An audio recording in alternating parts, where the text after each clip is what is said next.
اعوذ باللہ من الشیطان الرجیم، بسم اللہ الرحمن الرحیم۔ اسلام کا چوتھا رکن زکوٰۃ۔ اسلام میں نماز کے بعد چوتھا بڑا رکن زکوٰۃ ہے۔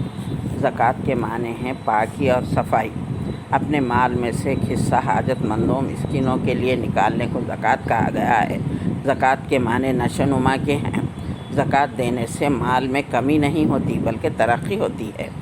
اللہ تعالیٰ نے زکوٰۃ فرض عائد کر کے ہر شخص کو امتحان میں ڈالا ہے۔ جو شخص بخوشی اپنی ضرورت سے زیادہ مال میں سے خدا کا حق نکالتا ہے، اس کے بندوں کی مدد کرتا ہے، تو اس کا شمار ایمانداروں کی جماعت میں کیا جائے گا۔ تمام انبیاء کی امتوں پر زکوٰۃ فرض تھی۔ سورہ بقرہ میں فرمایا گیا، انفقوا من طیبات ما کسبتم ومما اخرجنا لکم من الارض۔ سورہ بقرہ آیت نمبر 267 میں، جو پاک مال تم نے کمائے ہیں، جو پیداوار ہم نے تمہارے لیے زمین سے نکالی ہے، اس میں راہ خدا میں خرچ کرو۔ اور حضرت ابو سعید خدری رضی اللہ تعالیٰ عنہ حضور صلی اللہ علیہ وسلم سے روایت ہے، حضور صلی اللہ علیہ وسلم نے فرمایا، جب تو نے اپنے مال میں سے زکوٰۃ نکالے تو جو حق تجھ پر واجب تھا وہ ادا ہو گیا۔ سونے کا نصاب 7.5 تولے سونا، چاندی کا نصاب 52.5 تولے چاندی ہے۔ جس شخص کے پاس اتنا مال موجود ہو یا پھر کرنسی ہو، اس پر سال گزر جائے تو اس میں سے 40واں حصہ یعنی 2.5% زکوٰۃ نکالنا واجب ہے۔ مشترکہ علماء کا فیصلہ ہے، اگر کسی کے پاس تھوڑا سونا اور تھوڑی چاندی ہو، دونوں مل کر چاندی کا نصاب پورا ہو رہا ہو، تو اس کو زکوٰۃ نکالنا فرض ہے۔ اونٹ کا نصاب 5، سونے کا نصاب تو 52.5 تولے، 7.5 تولے سونا، 52.5 تولے چاندی، اور اونٹ کا نصاب 5 اونٹ، بکریوں کا نصاب 40 بکریاں، گائے اور بھینس کا نصاب 30 گائیں اور 30 گائیں اور بھینس، اور تجارتی مال کا نصاب 52.5 تولے چاندی کے بقدر مالیت۔ رمضان مواسات کا مہینہ ہے، یعنی غریبوں کے ساتھ ہمدردی اور بھلائی کرتے ہیں۔ اس طرح زرعی زمینوں پر، باغات، پھلوں پر زکوٰۃ واجب ہوتا ہے۔ رہنے کے گھر کے علاوہ دوسرے مکان ہیں جس کا کرایہ آ رہا ہے تو اس کی بھی زکوٰۃ واجب ہے۔ حضرت ابو ہریرہ رضی اللہ تعالیٰ عنہ سے روایت ہے، جو سونے چاندی کا مالک ہے، ان کا حق یعنی زکوٰۃ ادا نہیں کرتا تو قیامت کے دن ہوگا تو سونے چاندی کو اس کے لیے آگ کے تختے بنائے جائیں گے اور ان کو جہنم کی آگ میں تپایا جائے گا، اور اس کے ساتھ اس کے پہلو، اس کی پیشانی اور اس کی پشت کو داغا جائے گا۔ جب وہ تختیاں ٹھنڈی ہو جائیں گی تو انہیں دوبارہ آگ میں تپایا جائے گا۔ حساب کتاب تک یہ عمل جاری رہے گا۔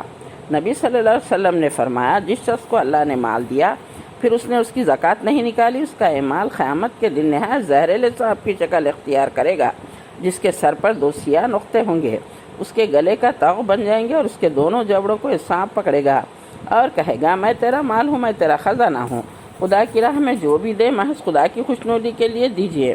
زکوٰۃ کھلا دیں تاکہ دوسرے بھی اس فرض کو ادا کریں۔ حضرت ابو ہریرہ رضی اللہ تعالیٰ عنہ کہتے ہیں، رسول اللہ صلی اللہ علیہ وسلم نے ارشاد فرمایا، ایک آدمی میدان میں جا رہا تھا، اس کو بادل میں سے یہ آواز آئی، اے بادل، فلاں شخص کے باغ کو جا کر سیراب کر۔ آگے چل کر وہ آدمی دیکھتا ہے، ایک آدمی اپنے باغ میں کھڑا پانی کا رخ موڑ رہا تھا۔ وہ آدمی باغ والے سے نام دریافت کیا تو وہی نام تھا جس کو بادل میں سنا تھا۔ تو اس نے پوچھا، آخر تمہارا کیا عمل ہے جس کے لیے اللہ تعالیٰ تمہارے باغ پر بارش برسایا؟ تو باغ والے نے بتایا، اس باغ کی آمدنی سے مجھے جو کچھ حاصل ہوتا ہے اس کے 3 حصے کرتا ہوں، 1/3 خدا کے نام پر خرچ کرتا ہوں، 1/3 اپنے بال بچوں پر، اور 1/3 اسی باغ پر لگاتا ہوں۔ اے ایمان والو، خدا کی راہ میں اپنی پاک کمائی خرچ کرو۔ قرآن میں فرمایا گیا، لن تنالوا البر حتی تنفقوا مما تحبون، تم ہرگز نیکی کو نہیں پہنچ سکتے جب تک کہ وہ مال خدا کی راہ میں نہ دو جو تمہیں عزیز ہے۔ زکوٰۃ دینے کے لیے 1 سال گزرنا ہے، لیکن رمضان میں اس لیے ادا کی جاتی ہے زکوٰۃ کہ رمضان میں ایک فرض کا 70 فرض کے مماثل اجر ہے۔ اگر رشتہ داروں میں مسکین ہو تو انہیں دے، اللہ تعالیٰ دوہرا اجر دینے کا وعدہ کیا ہے۔ زکوٰۃ یعنی شوہر بیوی کو، بیوی شوہر کو، ماں باپ، دادا دادی، نانا نانی کو نہیں دے سکتے، کیونکہ ان کی کفالت کی ذمہ داری ہوتی ہے۔ عزیز بہنوں، زیور تو ہم عورتوں کے پاس ہوتا ہے اور ہم ہی اسے استعمال کرتے ہیں، ہم ہی ذمہ دار ہیں۔ اگر کوئی شوہر زکوٰۃ کی رقم دینے کے لیے تیار نہ ہو تو عورت پر فرض ہے سونا بیچ کر زکوٰۃ ادا کرے، ورنہ وہ سزا کی مستحق ٹھہرے گی۔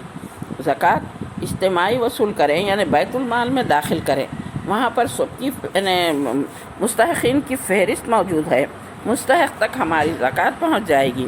زکوٰۃ کی رقم مسلمانوں ہی کو دی جاتی ہے، دوسرے مذاہب والوں کو نہیں۔ یہ فرض زکوٰۃ کا بیان تھا۔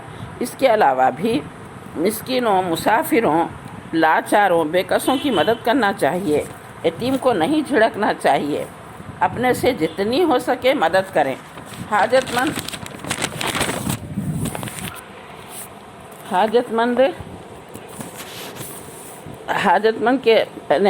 مندوں کو دیں۔ حاجت مند کے ہاتھ میں پہنچنے سے پہلے اللہ کے پاس یہ رقم پہنچ جاتی ہے جو ہمارے لیے ذخیرہ آخرت بن جاتی ہے۔ قرآن میں 82 مقامات پر صلاۃ کے ساتھ زکوٰۃ کے الفاظ آئے ہیں۔ نماز ادا کرنے کے ساتھ زکوٰۃ دینا بھی ہے، دونوں کا ساتھ لازم و ملزوم ہے۔ نماز بدنی عبادت ہے اور زکوٰۃ مالی عبادت ہے۔ ہم جو چیز کھا رہے ہیں فضلہ بن کر ختم ہو جا رہی ہے، جو کپڑے پہن رہے ہیں بوسیدہ ہو جا رہے ہیں، لیکن جو چیز ہم اللہ کی راہ میں خرچ کر رہے ہیں وہ اللہ کے پاس محفوظ ہو جا رہی ہے۔ ہم اپنی ضرورتیں اعتدال کے ساتھ پوری کر کے بے کس، لاچار، بے بس، مجبور بندوں کی مدد کریں۔ ہمارے سوسائٹی میں ایسے لوگوں کی تعداد بہت زیادہ ہے، آئے دن ایسے مجبور لوگ آتے رہتے ہیں، ان کی مدد کریں۔ یہ نہ سمجھیں کہ ہم زکوٰۃ ادا کریں، یہ تو فرض زکوٰۃ ہے، لیکن ماہانہ آمدنیوں میں سے صدقہ دیں۔ جب آخرت میں انسان کوڑی کوڑی کا محتاج ہوگا اس وقت ہمارے صدقے ہمیں مدد کریں گے۔ نبی صلی اللہ علیہ وسلم نے فطرے کی زکوٰۃ کو امت پر واجب کیا تاکہ وہ ان بیکار اور بے حیائی کی باتوں سے جو روزے کی حالت میں روزے دار سے سرزد ہو جاتی ہیں کفارہ بنے اور غریبوں مسکینوں کو کھانے کا انتظام ہو جائے۔ اس کی 2 مصلحتیں ہیں، ایک یہ کہ روزے دار سے روزے کی حالت میں باوجود کوشش کے جو کوتاہی اور کمزوری ہو جاتی ہے اس مال کے ذریعے اس کی تلافی ہو جائے، اور دوسرا مقصد ہے جس دن سارے مسلمان عید کی خوشی منا رہے ہوں اس دن سوسائٹی کے غریب لوگ فاقے سے نہ رہیں بلکہ غریبوں کی خوراک کا کچھ نہ کچھ انتظام ہو جائے۔ فطرہ عید کی نماز سے قبل ادا کرنے کا حکم ہے۔ وآخر دعوانا ان الحمدللہ رب العالمین۔